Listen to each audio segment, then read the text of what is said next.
সরকারকে কঠিন ভাষায় কথা বললে তো কালকে আবার বাসায় হামলা করবে। মাননীয় জ্বালানি মন্ত্রী, এতই যদি মজুদ থাকে তাহলে এত বড় লাইন কেন? বাংলাদেশের মানুষের সাথে বেইমানি করে দিল্লির সামনে মাথা নত করে আপনাদের মতো প্রতিদিন ধুকে ধুকে মরবো না। বিসমিল্লাহির রহমানির রহিম।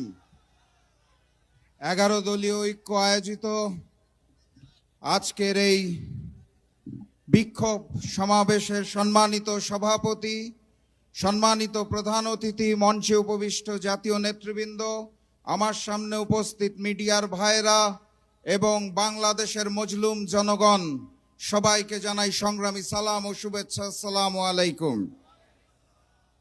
আমাদের দেশের গ্রাম অঞ্চলে এখন গড়ে 12 থেকে 18 ঘন্টা পর্যন্ত বিদ্যুৎ পাওয়া যাচ্ছে না।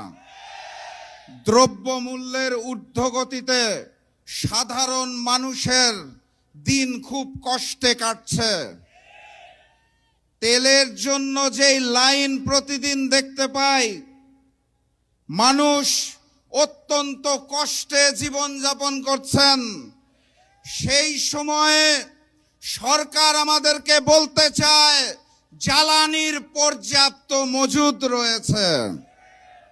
সরকারকে কঠিন ভাষায় কথা বললে তো কালকে আবার বাসায় হামলা করবে।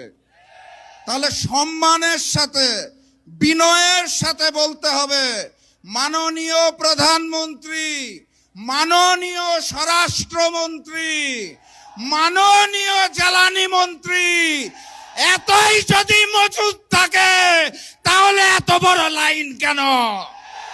এই মজুদ কোথায় রেখেছেন? নতুন হাওয়া ভবন কোথায় সৃষ্টি করেছেন?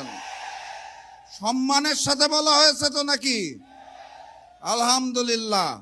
আর আজকের এই সমাবেশ থেকে স্পষ্ট ভাষায় জানিয়ে দিতে চাই, গণভোটের জনরায়ের আলোকে ওই জুলাই সনদ এই বিএনপি সরকার বাস্তবায়ন করবে না।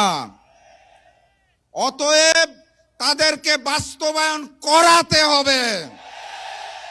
আর আমাকে যারা প্রতিদিন প্রতিনিয়ত হত্যার হুমকি দিচ্ছেন, তাদেরকে স্পষ্ট ভাষায় জানিয়ে দিতে চাই, বাংলাদেশের মানুষের সাথে বেইমানি করে দিল্লির সামনে মাথা নত করে আপনাদের মতো প্রতিদিন ধুকে ধুকে মরবো না।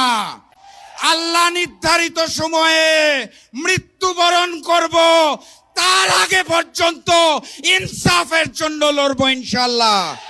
সবাই লড়াইয়ে প্রস্তুত আছেন? আগামীর লড়াইয়ের প্রস্তুতি আছে?